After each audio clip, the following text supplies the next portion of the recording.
Have you ever been in a room where everyone's screaming at the TV and you're just not feeling it? You are definitely not alone.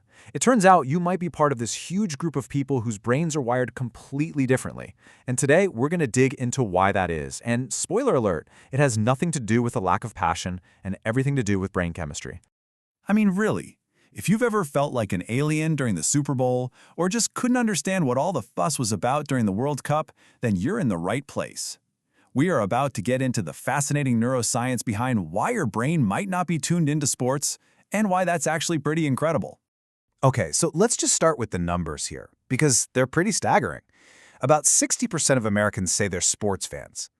But that means a solid 40% of the country, we're talking tens of millions of people, just aren't. And this isn't just, a simple preference like choosing between pizza and tacos. Nope. There are some really deep psychological and even genetic reasons for this divide. And that's really the heart of what we're talking about today.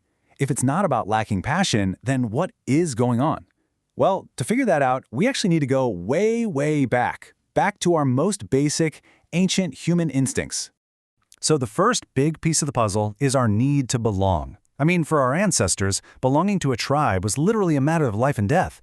And even though we're not exactly fighting off saber-toothed tigers anymore, that instinct, it is still very, very much alive. And for a lot of people, sports teams have become the modern-day tribe. And here is where you can see a huge difference in brain chemistry. When a sports fan watches their team, their brain gets a rush of oxytocin. You might know it as the bonding hormone. It literally creates a feeling of connection, making those athletes feel like your family. But for people who aren't fans, well, they tend to have lower tribal instincts. A 2019 study actually found they show way less of that us versus them thinking. Their identity is just more individualistic. But, tribalism is only part of the story. The next major factor is just pure brain chemistry. Because for a fan, watching a game isn't just watching a game. It's a powerful chemical cocktail, and the main ingredient is dopamine. Okay, this is where it gets really fascinating. Sports work on a psychological principle called intermittent reinforcement, and all that means is that the rewards are unpredictable. Because you never know when your team is going to score, or make a great play, or win the game, your brain stays absolutely glued to the screen. It's the exact same principle that makes a slot machine so addictive. So here's how that addiction loop works. Any unpredictable moment, a fumble, a home run, can trigger a release of dopamine. That gives you this intense feeling of reward, which of course just makes you crave more. And get this, fMRI scans showed that watching a really close game lights up the same reward centers in the brain as gambling. It's this powerful, vicious cycle. So, what if that dopamine loop does absolutely nothing for you? Well, the reason might actually be in your genes. Some research suggests that variations in your dopamine receptor genes can actually predict how interested you'll be in spectator sports.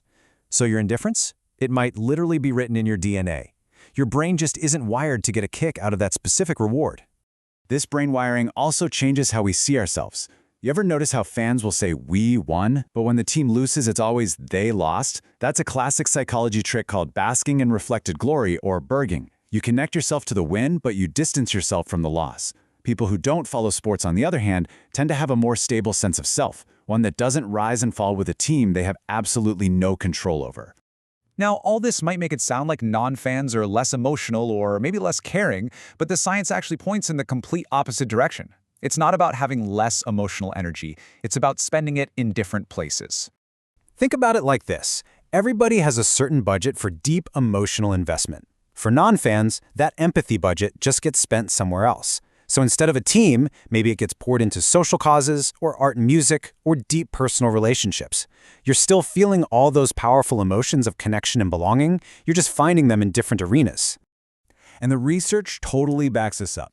A personality study from 2021 found that people who aren't sports fans scored way higher in openness to experience and love of art and beauty. See, that capacity for caring is just being channeled into an appreciation for art, for new ideas, for complex experiences. Your brain is still looking for meaning, it's just playing on a different field. And that brings us to the final, and maybe the most important difference between these two brains, how they find meaning and a sense of story in their lives. What we're looking at here are two totally different life strategies. The fan often gets into what's called parasocial investment. It's like your favorite character on a TV show. You feel like you know them, right? Even though you've never met. It's a one-sided bond. That's what fans have with their team.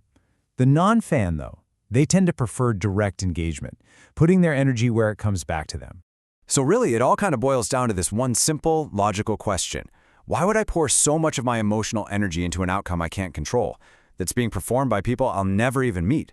Now, that's not a criticism of being a fan. It's just a different philosophy about where you choose to place your heart. And this is the big takeaway here. If you're someone who just doesn't care about sports, you're not broken, you're not boring, you're not missing some crucial passion gene. Your brain is just wired to find its tribe, its dopamine hits, and its meaning in the game of your own life, a game where you are an active player, not just a spectator on the sidelines. So, let's just do a super quick recap. Fandom taps into our ancient need to be in a tribe. The sheer unpredictability of sports can create a powerful, addictive dopamine loop in the brain. But non-fans, they just invest their deep emotional energy somewhere else, in art, ideas, relationships. It's really a choice between investing in an outside story versus engaging directly with your own. And the most important thing to remember is that neither way is better than the other. They're just different. If you found this stuff about how the brain works fascinating, you are definitely not going to want to miss our next explainer on the neuroscience of introverts. Click right here to discover the surprising superpowers of quiet people, and to keep exploring all the amazing ways your brain makes you exactly who you are.